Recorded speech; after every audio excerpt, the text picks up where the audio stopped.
आता फक्त बनवा 10 मिनिटांमध्ये खमंग खुसखुशीत आळूवडी।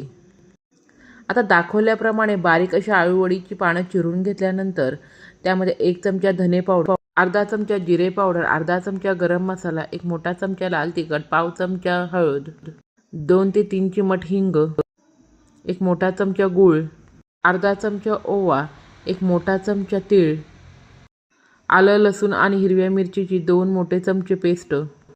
आता चुरून घेतल्यानंतर अर्धा वाटी तांदळाचं पीठ आणि 1 मोठी वाटी बेसन टाकून व्यवस्थित मिक्स करून गरजेनुसार त्यामध्ये पाणी घालून अशा प्रकारे बॅटर तयार करून घेतलेले आहे। आता तेल लावलेल्या ताटामध्ये हे बॅटर ओतून थोडेसे तेल भुरभुरून घेऊन आता 20 ते 25 मिनटं छानपैकी ह्या ठिकाणी मी आळूवडी वाफवून घेतलेली आहे। अशा प्रकारे चौकोनी काप करून मध्यम आचेवरती खमंग अशी वडी तळून घ्यावी। धन्यवाद।